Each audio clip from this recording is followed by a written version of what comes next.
Hi everyone, this is BTEC Psychology. This is looking at the cognitive approach to alcohol addiction in this video.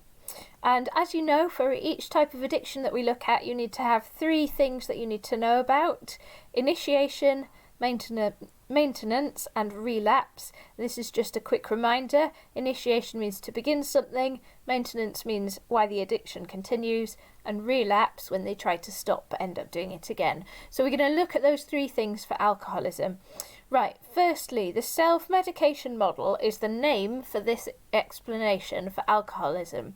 That is because what the model basically says is that people get addicted to alcohol as a way of as relieving their current feelings of distress caused by past experiences of trauma. That's a bit of a mouthful.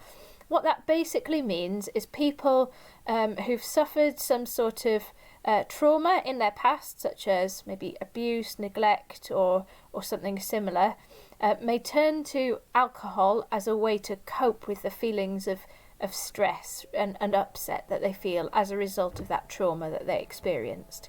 So that's what this approach basically suggests. That's kind of in a nutshell. So let's talk about those three things: initiation, maintenance and relapse. First of all, initiation. What happens is people basically start, it's the trauma that starts the addiction. So someone who has a trauma in their past, they drink in response to that. So that's why we talk about that being part of initiation. What someone's doing is using the alcohol to cope with their anxiety and their pain. And there's also this principle called specificity, which is basically means that alcohol is chosen because it's relaxing, whereas the person beforehand is experiencing anxiety. So it's the opposite. You have the same principle for, according to this theory, someone with depression would be more likely to choose something that's a stimulant to sort of self-medicate with, such as, amphetamines or something like that. So specificity is part of, that's why alcohol, basically. And then the reason the addiction then continues is that what happens is they become dependent on it because it's got quite a powerful effect to deal with things in the short term, like self-esteem. It makes you feel better, it relaxes you so you don't feel so anxious, and then because it's such a good short-term stress relief, the person becomes totally dependent on it. They can't manage without it. Every time they have a need of that sort, it's alcohol that they turn to. And that then leads to problems, basically, when they try to stop drinking alcohol. You have this big problem that, well, first of all, alcohol is making their original problem worse. So when you're an alcoholic, often that will disrupt your sleep, which then makes you more anxious. If you think about when you've perhaps had a bad night's sleep, it's much harder to manage your emotions when you're tired and to cope with things anyway. So you end up with like a double problem. We call it counterproductive, because it basically, then you've got the stress of them trying to quit, and they've got the withdrawal symptoms and this disruption of sleep, plus the original problem that's still there, whether the trauma, the issue of the trauma that they haven't dealt with. So you then end up with this situation where relapse is really, really likely, because withdrawal symptoms for alcoholism are pretty horrible, shaking, sweating, hallucinations, that sort of thing.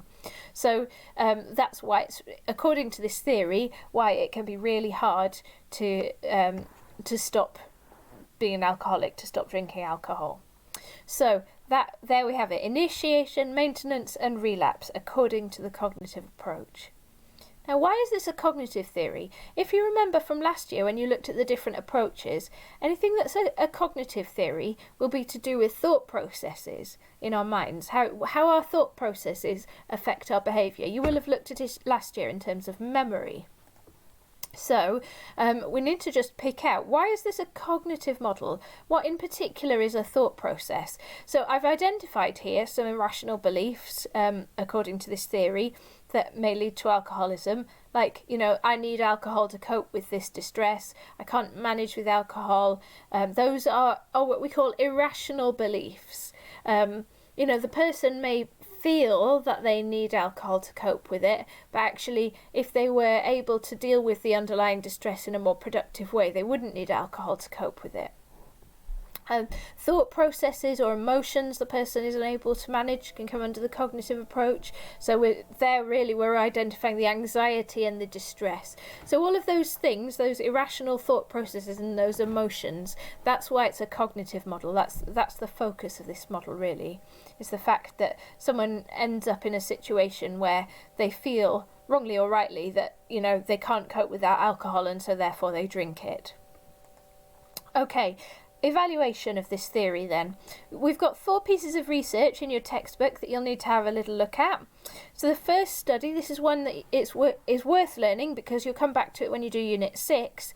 It's a study of what's called adverse childhood experiences, such as abuse and so on. And they found, studying people who had these sorts of experiences, that there was a really strong link between that and addiction and mental illness later in their life. So they were much more likely to become mentally ill or to become addicted when they were older if they'd had various different adverse childhood experiences. So that supports this idea because it's saying that actually trauma is strongly linked to addiction, which is what the theory says. Lazarek, then, here's a second study that supports it. People who were self-medicated for mental illness with alcohol were more likely to develop an addiction. What that means is you have to remember that before an addiction develops, people will be just drinking alcohol but not addicted to it. And he looked at that point where they were drinking alcohol but not addicted. At that point, are they self-medicating at that point? And if they are, do they go on to become addicted to alcoholism? Because, people drink for many reasons. The vast majority of people don't drink to soothe their anxiety. That's self-medicating. But equally, that then, if they are, they're more likely to go on to develop an addiction than someone who is simply drinking alcohol because they're out with their friends or something. Okay, so that's 2 studies that support the idea of the theory of self-medication. Right, problems then. We've got 2 research studies that cast doubt on the theory. First of all, when people have looked at specificity, there's a study outlined by Lembeck in your book. The basic idea of this study is they looked at, why do people choose certain drugs, what do they choose, drugs and substances, and that actually they found that the main reason, in teenagers at least, for choosing a certain drug was because it was the one that their friends chose, rather than it being specific to the opposite effect of the problem that they have. So that's a basically contradictory research. It's suggesting that's not accurate, that part of the theory. The last issue is that research shows that alcohol abuse may come before depression rather than depression leading to alcohol abuse. Or equally other things. The theory that we've just looked at suggests that people have a mental illness or trauma of some sort, and that leads them to become an alcoholic, whereas actually people have done research. It's a study by David Ferguson and others, and that suggested that actually depression and mental illness and issues have developed out of alcohol abuse rather than the other way round. So that's a bit of an issue with the theory. So there you go. The cognitive approach to alcohol in a nutshell.